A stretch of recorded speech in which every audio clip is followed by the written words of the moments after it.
Olá, meus irmãos, tudo bem com vocês? Estamos ótimos.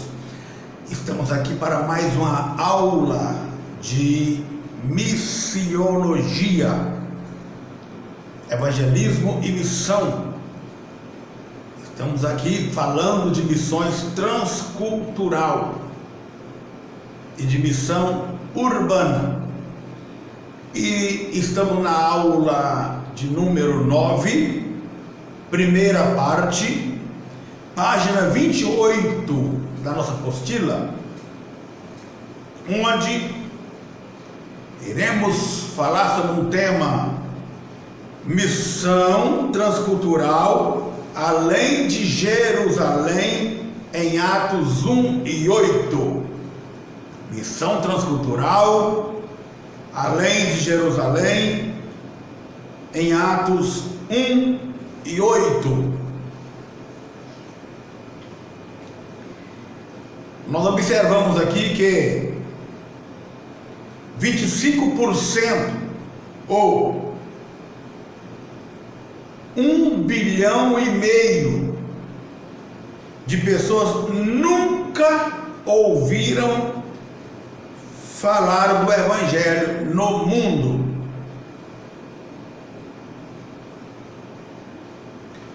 Um templo no segundo país mais populoso do mundo, que é a Índia, cheio de flores e oferendas. Os fiéis chegam com seus sacrifícios e alimentos para os seus Deus de letra minúscula, com D minúsculo, alimentos para seu Deus. Vamos passar para a página de número 29. Página 29. O culto vai começar. O culto vai começar. Começam com hinos e louvores ao seu Deus. Como nós adoramos, eles também adoram. Do jeito que ofertamos, eles também ofertam. Como nós cremos nas bênçãos, eles também creem. Tudo muito parecido, até o Deus deles está vivo, e eles também podem ter contato com seu Deus. Tudo muito normal. Se o Deus deles não começassem a sair por buracos nas paredes, um por cima do outro, para oferecerem, para receberem os louvores, beberem o leite da oferenda e entrarem em contato com os seus adoradores. Que cena! Imagina! Que cena! Se o Deus deles, se o Deus deles fossem ratos, isso mesmo, o Deus deles são ratos,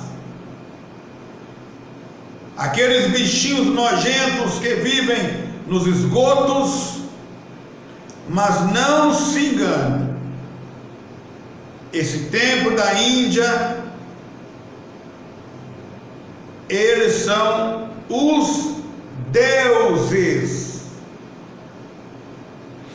tão poderosos que os adoradores creem que se comerem e beberem a mesma comida deles, e muitas vezes, ao mesmo tempo, terão bênção para o resto da vida.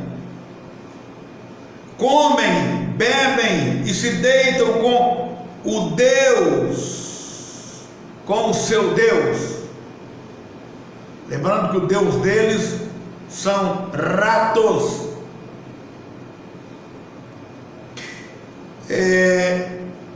Quanto mais perto ficarem deles, melhor.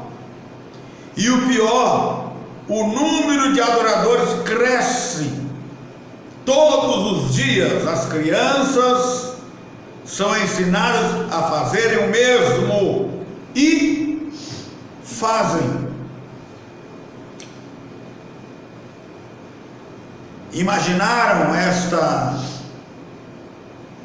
desastrosa cena e cruel?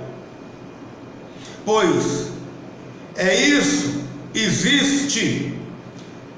Isso existe.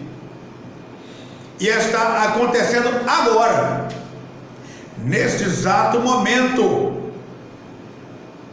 Quando você lê esse texto ou ouve esta aula, não seria egoísmo demais não querer que este povo não seja alcançado como nós fomos algum dia?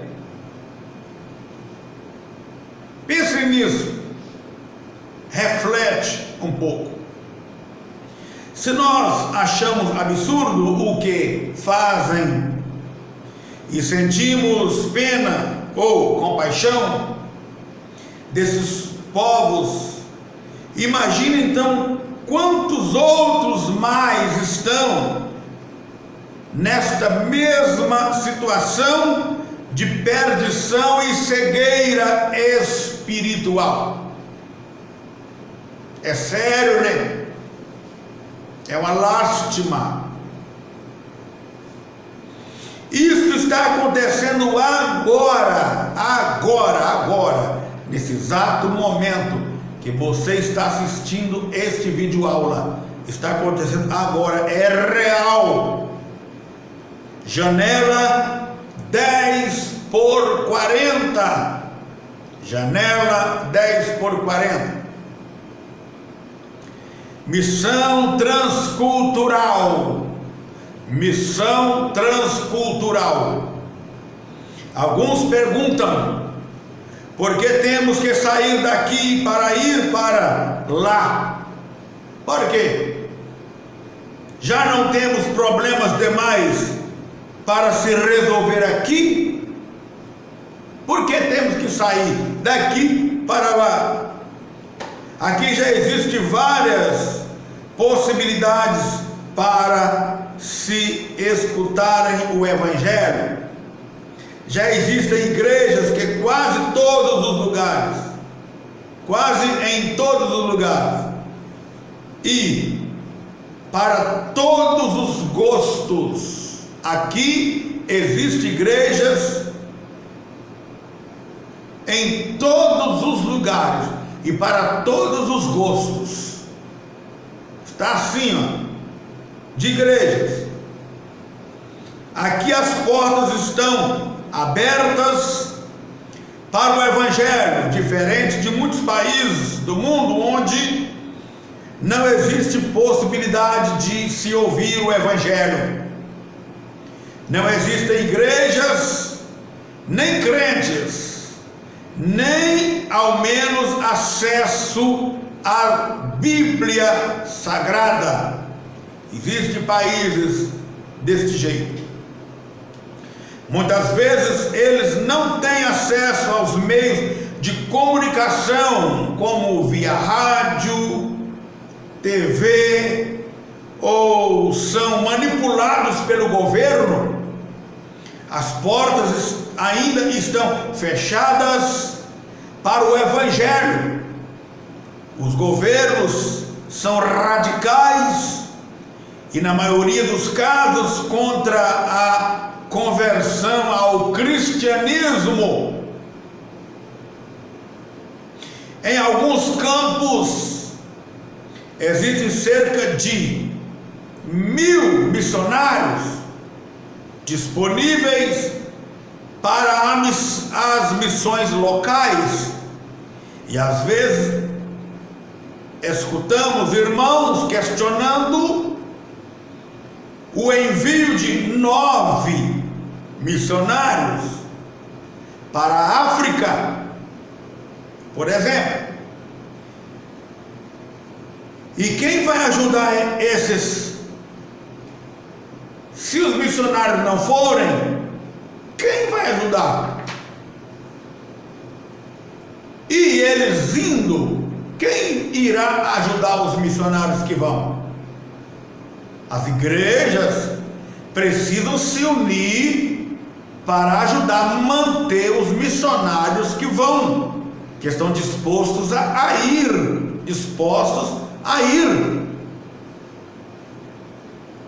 Muito bem.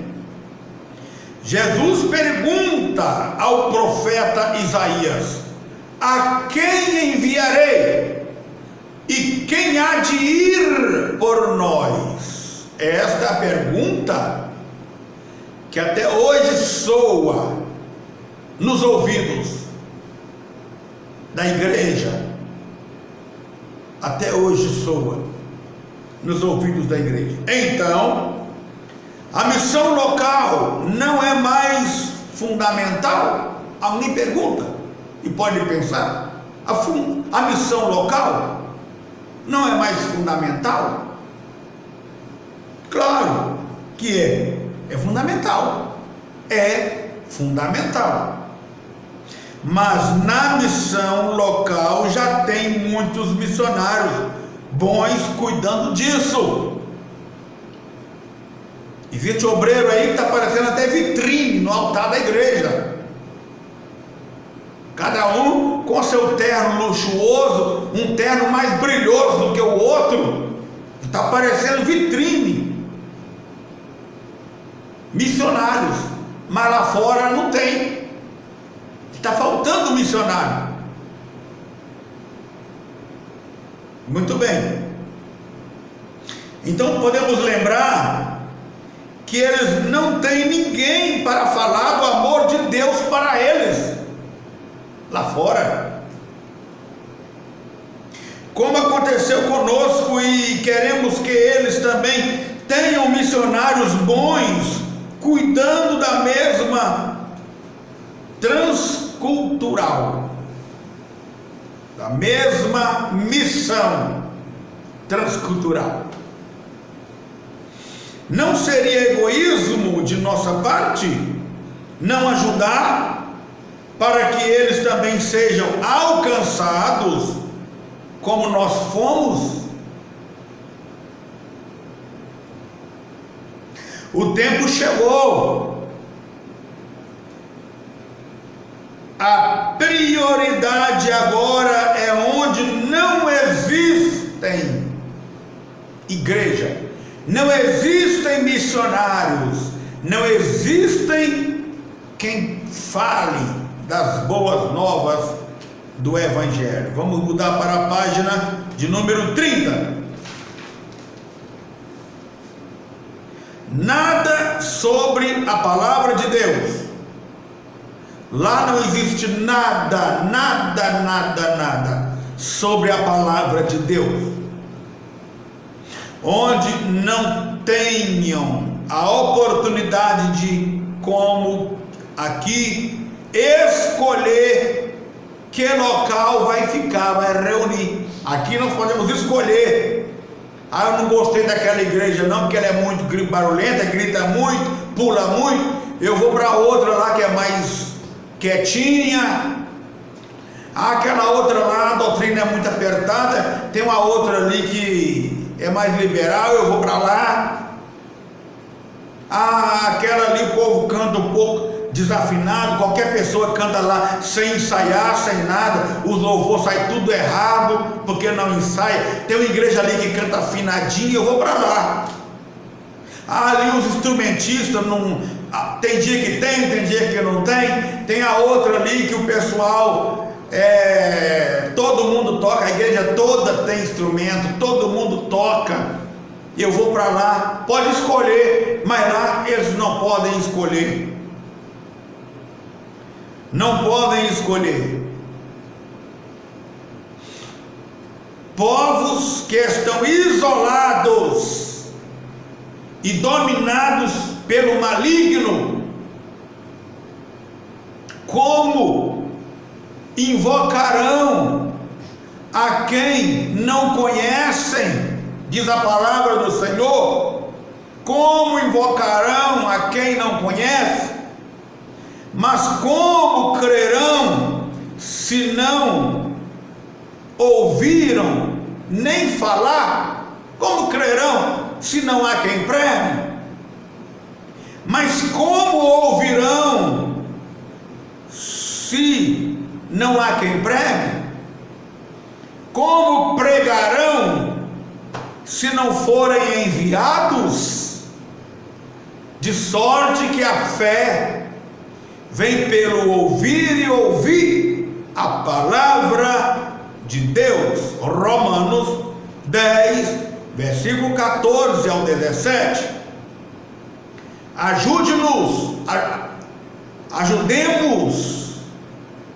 ajudemos, pois, ao propósito de Deus em alcançar a todos os povos da terra, até os confins da terra, como está em Atos 1:8. A missão local é fundamental, mas a missão transcultural é urgente. Tenha pressa. A partir de agora, passemos nisso, pensemos nisso, todos os dias. Vamos colaborar também para que todos tenham a oportunidade da salvação por nosso Senhor Jesus Cristo. Muito bem, vamos falar em mais um tema aqui, dentro desta missão aqui. Esse tema que nós falamos sobre missão transcultural além de Jerusalém em Atos 8. Vamos também falar sobre missão transcultural no Antigo Testamento. Antigo Testamento. Primeiro, o chamado de Abraão foi um chamado transcultural, já que ele deveria deixar seu país e peregrinar num país estrangeiro, como está em Gênesis 12, do 1 a 3, não precisa de ler. Primeiro, agora, o Senhor disse a Abraão, versículo 1: sai-te da tua terra, da tua parentela e da casa de teu pai, para a terra que eu te mostrarei. Versículo 2: e far-te-ei uma grande nação, e abençoar-te-ei, e engrandecerei o teu nome, e tu serás uma bênção. Versículo 3: e abençoarei os que te abençoarem, e amaldiçoarei os que te amaldiçoarem, e em ti serão benditas todas as famílias da terra. Podemos observar aqui que Abraão deveria deixar a terra de seus pais e partir para outra terra, isto é, missão transcultural. Por meio dele todos os povos seriam abençoados. Foi neste aspecto que Abraão teve seu nome mudado para... Foi nesse aspecto que Abrão teve o seu nome mudado para Abraão, pai de muitas nações. O nome Abraão significa pai de muitas nações. Gênesis 17, versículo 4 a 5. Versículo 4: quanto a mim, eis a minha aliança contigo, será o pai de muitas nações. Versículo 5: e não se chamará mais o teu nome Abrão, mas Abraão será o teu nome, porque por pai de muitas nações te tenho posto. Muito bem, maravilha, né? Ponto 2: a obra de Cristo na cruz, que atingiu não somente os judeus, mas todos os povos, é chamado de bênção de Abraão. Todos os povos são chamados de bênçãos de Abraão, como está em Gálatas 3, versículo 13 e 14. Versículo 13: Cristo nos resgatou da maldição da lei, fazendo-se maldição por nós, porque está escrito: maldito todo aquele que for pendurado no madeiro. Versículo 14: para que a bênção de Abraão chegasse aos gentios por Jesus Cristo, e para que pela fé nós recebamos a promessa do Espírito. Todos os que abraçam a fé são filhos de Abraão, como está em Gálatas 3, versículo 6 e 7. Versículo 6: assim como Abraão creu em Deus, e isso lhe foi imputado com justiça. Versículo 7: sabei, pois, que os que são da fé são filhos de Abraão. Amém. Ponto 3: porém, no transcorrer da história, quando Israel teve que transportar a fé para outras nações, guardou-a para si, e como aconteceu com toda bênção guardada, ela apodreceu como o maná guardado para o dia seguinte.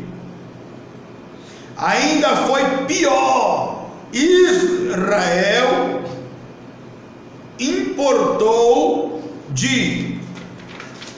mudando de página para 31, importou de outra nação as suas maldições. Vamos ler, vamos dar uma consertada aqui. Israel importou, vou dizer uma outra palavra, transportou, tá? Para outras nações suas maldições na forma de ídolos, sistemas legais e modelo de organização social. Ponto 4: um dos exemplos clássicos de missões transculturais é o chamado de Jonas, profeta Jonas. Jonas 1, versículo 1 até o 3. Primeiro: e veio a palavra do Senhor a Jonas, filho de Amitai, dizendo: levanta-te, vai à grande cidade de Nínive e clama contra ela, porque a sua malícia subiu até a minha presença. Versículo 3: porém Jonas se levantou para fugir da presença do Senhor para Tarsis, E descendo a Jope, achou um navio que ia para Tarso.